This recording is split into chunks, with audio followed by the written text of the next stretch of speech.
All right, everybody, it's time to get spooky because we're going to be covering the custom cards that you guys submitted for the Spooky Custom Card Challenge. This was a 2-week challenge, and for that, we're going to cover 10 custom cards. I got 10 for you guys here today, not even my own, just 10 Berryverse submissions. So, before we get into those winners, next challenge is the keyword turn.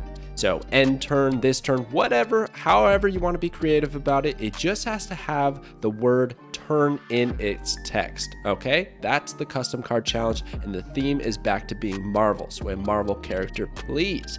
Now, how do you submit a card? You can join the Berryverse Discord. The link is in the description below. You can come join. We talk about all kinds of things, leaks and data mines, card strategies, deck strategies, and of course, custom cards. We have a big, awesome community there, and then you can create a custom card using that link right there. It's very quick and easy to do, and you can post one submission in the weekly challenge channel, which is in the Berryverse Discord. Now, only submit one. If you want to change it, just delete your old one and put the new one back. If I see doubles, I'm not going to consider them for the video. And the season pass winner is Impasta. This is randomly chosen, so all you have to do to qualify for a season pass is just submit a card. That's it. Doesn't have to be good, bad, doesn't matter even what it is. You just got to toss one in there. This time, randomly chosen is Impasta. And I got to say also, I just do a random generator and it picks somebody, but I actually really like your card, by the way. Maleficent, I don't know how to say that, but 3/4 on reveal, all cards played this turn are asleep for the rest of the game. They cannot gain power. Asleep, that's kind of a neat little keyword you got going on there for not gaining power, a card being afflicted with that. Anyways, I thought that was pretty cool. A little bonus for you guys. But like I said, we got 10 to cover, and I want to get through it pretty quickly, so let's get to it. All right, so these first 5 I don't have in any ranking. I got a top 5 later on, but the first 5 are just for fun, like kind of like honorable mentions, you could say. So, Human, as far as I know, came up with SURTUR, a 5/10 on reveal. If you're winning this location, destroy it. I really like this concept. Obviously, the only card that exists in Marvel Snap that can destroy things is Galactus, and destroying 2 of them makes this toxic scenario where it's just checkmate because the last location is pretty obvious where your opponent's going to play. When you destroy 1 location, there's still 2 on the board, and that's kind of going down to a tiebreaker. And it comes down to how much power you can actually output at your winning location. Or you could try and win both, but probably you're looking to just go really tall at 1, get a lot of power and beat your opponent, something along those lines. So it works really well with Null, right? You destroy SURTUR, that kind of sucks. You spent 5 energy to do so, all that 10 power is gone, but Null soaks it all up so that you can use it on turn 6 at that 1 big location and hopefully win that tiebreaker. Other things that are crazy are like Nimrod, Wolverine, X-23, all those cards that don't really die and they just find another home at a different location, bounce around. That would be pretty wild to set up. Death, of course, being discounted. If there's 8 cards at that location, like SURTUR is literally filling up the last spot at that location, well, bam, that is a free death for turn 6. That'd be wild. And of course, the offset is that you have to be winning the location. So you're basically throwing away a location that you were winning, and playing SURTUR is giving you 10 power. And I guess the nice part about this card is that if you are losing that location, well, this is going to help you start to win it because 5/10, that's pretty good. So I thought this was pretty neat. I would kind of like to see something that involves destroying locations, a single location in some fashion, somewhere down the line. But maybe we got to cool off Galactus for a little bit until we get there. But very cool submission. Thank you. Let's get to the next one. Next up is Tim's Phantom Rider. So this is a 2/2 on reveal. Combine your discard pile with your opponent's. Now, I really like the concept here, but I'm not 100% sure on one little nuance. Is it creating 1 discard pile? So essentially it went from 1, 2, and then 1 total. Or are we talking about mixing your discard pile to your opponent's? So all the cards that are in your discard pile end up in theirs. So I could see both being viable and interesting options, probably the latter being more balanced. The combining is really cool for Morbius and buffing it up and then using Hela and getting all kinds of cards back. That's pretty interesting. But the other way of doing it is kind of like a Hela counter to put a bunch of stuff into your opponent's deck that you discarded that maybe they don't really want to have in there, like swarms and stuff, and then they bring back, unfortunately, swarms. I don't really know how necessarily you wanted to approach this, but the way I see it is just 1 combined discard pile, and then your Morbius gets really big all of a sudden, a big burst for him. Hela becomes more of an option, all kinds of things like that. pretty interesting. Even Ghost Rider pulling back a card, but very cool submission. Awesome variants that you made here, Tim, and I like the idea. And not to mention that this has discard implications. A lot of the cards that you're going to see here, probably because it's a spooky challenge, involve destroy. So I was like, okay, cool. Somebody came up with a discard option. Let's put it in. There you go. Great submission. Thank you, Tim. Next up is Ethan's Darth Vader. A 4/5 on reveal, target 2 random enemy cards. If those cards change, destroy them. Move, power, change, etc. So that's what he means by change. Very interesting, very awesome art you got here with the Darth Vader text. Oh my gosh, like such an iconic character, and spooky enough. You know, he's pretty dark and menacing. You could say you wouldn't want to see what's under the helmet. So I like it. I qualifies here, and then some synergies with this is pretty interesting, right? So you target 2 random enemy cards. I imagine there would be some kind of visual indicator. And then you're just looking to somehow afflict them or do something to them, move them. So you could do Magneto. If it hits a 3/4, Magneto pulls them over, and then Darth Vader Magneto combos. That's just way too cool. Then we could even discount it with Zabu, of course, being a 4 cost. And then Hazmat seems like the number 1 card because it's guaranteed. Unless they have Luke Cage, but I think even if they have Luke Cage, they still get afflicted by the power. I don't know if that would actually change anything. Probably not, but anyways, it would probably be the easiest way to trigger Darth Vader and destroy 2 cards. Probably a little bit broken, but the character itself is pretty broken, so I thought it was pretty cool. Next up is Cardboard Groundhog's Charlie Brown. Dude, I mean, Halloween, Charlie Brown, so perfect. A 0/3. On reveal, the next card you reveal is a rock instead. That was so funny. And it's kind of, isn't it kind of interesting, right? Like you get a rock. So it's literally turning your card into a rock, but it doesn't even get, it's on reveal. It's before the reveal. So it's essentially you put the card down. Let's say it was Hit Monkey, let's say, okay? Which I'll get into why we actually want to use Hit Monkey with Charlie Brown, but you play Hit Monkey after Charlie Brown, it flips, it's a rock. You never even actually see the Hit Monkey, which is just hilarious. I love the theme and the flavor behind this card. And then being a 0/3, so how do we make this work with Hit Monkey? Well, we play a lot of cards and make sure that Charlie's the last card we play. So there is no next card that you reveal, and there you go. It's a 0/3, unreal. Draw it with Jane Foster. Maybe we throw it behind Cosmo just for 3 power. Maybe that's like too good. Probably not, but it's hilarious. For the theme alone, well done, Cardboard. This was a great idea. Thank you for submitting. Next is Brain Freeze's Predator. Man, this one it's essentially number 6. Like I was so close to putting this in the top 5. I really like this card. First of all, the artwork that you put in, the effort here is just amazing. These look fantastic. I love it. Predator is just an awesome character as well. So a 3/5, good stat line. On reveal, move to the location with the highest power card, destroy the lowest power card there. That is interesting because it's also reciprocal. So it's essentially looking for wherever that highest power card is. If it happens to be on your side of the board, that's where it's going to move. And if the lowest power card happens to be your card at that location, Predator will destroy it. So maybe there's Nova synergies, Bucky Barnes synergies, these sorts of things. Or maybe we're just looking to snipe. If your opponent's playing slow, like 1 card per turn, and they only got 1 thing over there, maybe we can snipe that if we got the higher power thing on our side of the board. Very interesting implications. I also like the idea of Predator being on the hunt, you know, looking for that high power thing. And it's a part of me kind of wishes that it was destroying the high power thing because they're always looking like for that big game hunting. But really, when we think about the movies, at least they're often killing a lot of humans, which are like the lowest power things in the movie. So maybe that it works out. But anyways, I thought it was really cool. Very cool ability. Love it. Great job. Number 5, Joy Boy's King Boo. All right, King Boo. First of all, love the theme. Love the artwork. This is awesome. Of course, an iconic character, villain, you could say, in the Mario universe. Nintendo. In 3/3, on reveal, add 2 boos to the opponent's hand. Now, this is very similar to Master Mold, and maybe the two actually being paired together would actually make Ronin decks a thing someday. And now, what is a boo? A boo is a 1/0 on reveal, afflict a friendly card with -1 power. So really good value here. Your opponent doesn't really want to play those boos, but they're going to be clogging their hand. Not as bad as Sentinels would. Sentinels makes it so that you just can't get rid of those things unless you discard them, right? Whereas with the boos, they can be expended. If there's a location on the field like Altar of Death, then your opponent can use those boos to get like +4 energy, or there's just Death's Domain, they can throw them away, that kind of thing. There's always kind of ways to get rid of those cards, which is why Black Widow can struggle sometimes. Black Widow has a hard time because the Widow Bite goes to the hand, but then they just make use of it. Maybe they're a destroy deck and they just destroy it anyways.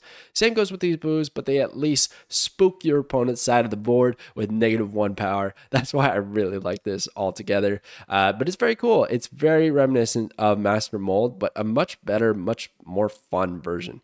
Now, they do have to pay for the boos as well. So there is a cost. It's not like Widow's Bite where it's just free, you throw it out there.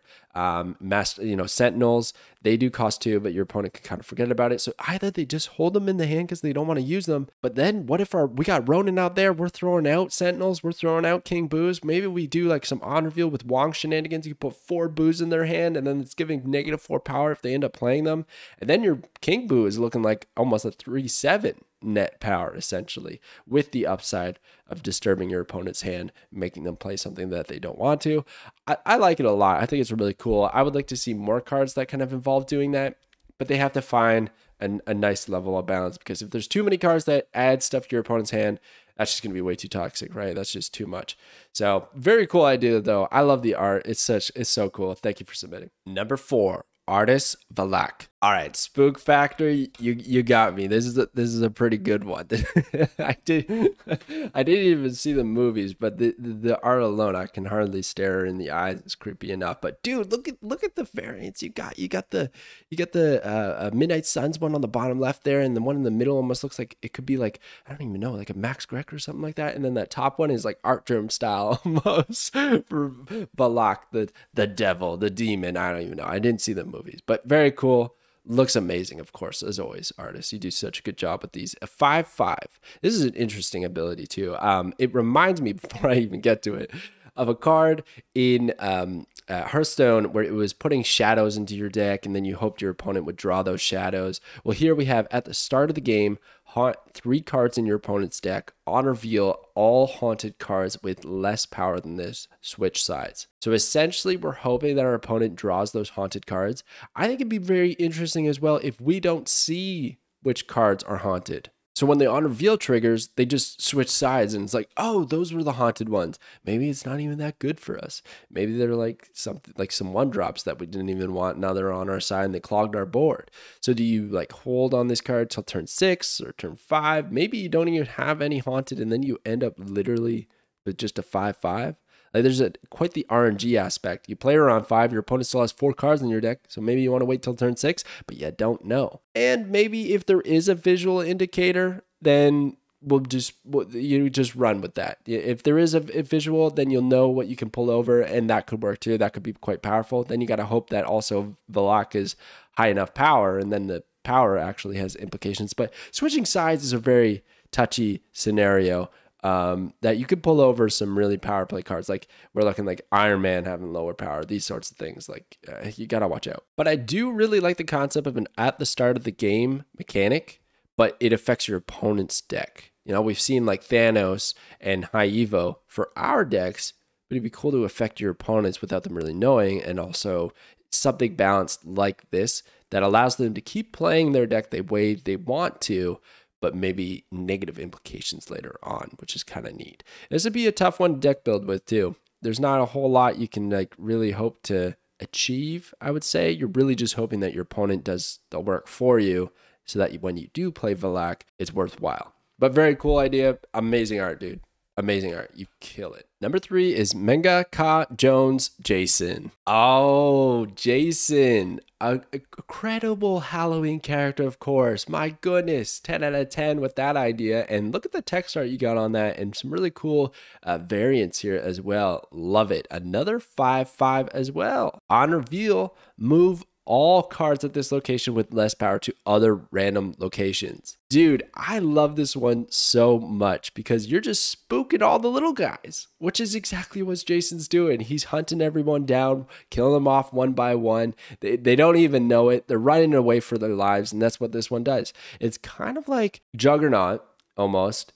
In terms of snap mechanics, except it's going to like move them all at once. So you could almost compare it more to Stegoron. Stegoron slaps one card away. Jason's going to move them all if they have less power than Jason, which is amazing. Honestly, I don't think this would be broken at all. I don't think it'd be all that great. It'd be tough to pull off because if there's something left behind, you spent 5 energy and that big card is still there. Like this would get wrecked by like Shuri Red Skull decks, right? Or anything along those lines. But maybe those bounce decks that are hoping to like scale out of control or just like start to pop off and you move it a little too soon, or you hit that Iron Man or anything like that, then this could be amazing. You move them away. Synergies maybe with Kingpin for Jason turn 6. I don't know. Honestly, what crushed it for me here is the theme and the art, and I do love those mechanics in Marvel Snap, the move away cards like Stegoron. So great card. Love it. Number 2, Fixlow's Jack Skellington. All right, so I saw this character a lot in the submissions, but this was the one that I enjoyed the most. And Fixlow said themselves, you know, the Nightmare Before Christmas, it's trying to go from Halloween, something spooky, something scary, something maybe slightly negative, to something positive, happy, jolly with Christmas. So here we have Jack Skellington, a 6/3 on reveal. All negative power afflicted on friendly cards is inverted, which is crazy when you think about some of the implications here. For instance, Hazmat, you dish out -1, that's going to be +1 for all of your cards, which is just wild. Now, it's really important to note that this is an on reveal, and I think that balances the cards significantly because cards like Typhoid Mary that gives out that -1 power, yeah, that'd give +1 for a turn, but it would shut off because this is an ongoing and she would go back to her negative effect. Same with Lizard. Lizard would have been insane, right? Because it would have gotten, you know, -4 if there's 4 cards opposing it. And then Jack Skellington would have given it +4, which goes to 9. But because it's an ongoing ability, this is an on reveal. It's just going to go back to that -4, which you got to watch out for. There could be the case where this is not just inverted, that it's actually turning all the negative power into positive so that even if that Lizard did get that -4, he'd get the +4 from Jack Skellington. Then he'd go back to having -4, so he'd end up at a 2/5. It would just kind of neutralize. Same with Typhoid Mary. Then a negative ongoing would go out, flips for a hot second because of Jack Skellington, goes back, but they neutralize each other. That could be the case. Not too bad. But I think for the most part, we're looking at some Wong Hazmat combos to dish out -1 everywhere, -1 to your opponent's side, +1 to your side. And Jack Skellington is that big finisher. I think it'd be pretty fun. Very cool. Awesome variants, by the way. Very cool. That I love that top left one. That's like a chibi variant. Very cool. Thank you, Fixlow. Number 1, Nogolov's VECNA. Oh my goodness. Oh my goodness. I love Stranger Things. That's such a fantastic show. And VECNA is such an incredible villain. The way they built that character up, I love it. Being in the Upside Down, all this stuff. It's so cool.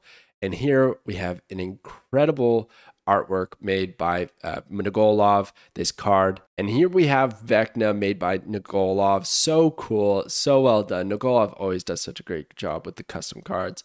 And this one's a 5/0. On reveal, next turn, VECNA plays your opponent's cards for them. That's crazy, right? You're probably thinking, that's broken. That's way too much.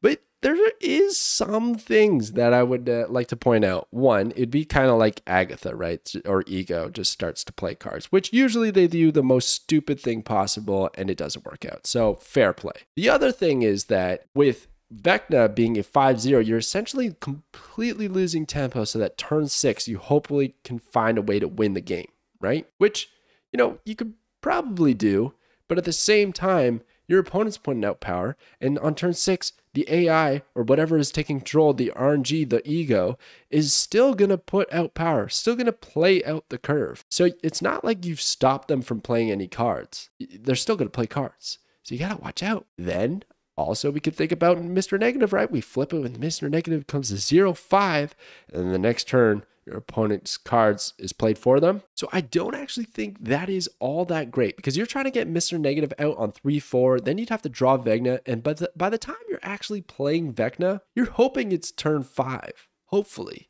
because you want turn 6. This is a dead card on turn 6. Completely dead, except for the 5 power that you get out of it. But like, do we really need that in Mr. Negative? You're looking for bigger, higher impact things like Iron Man and such.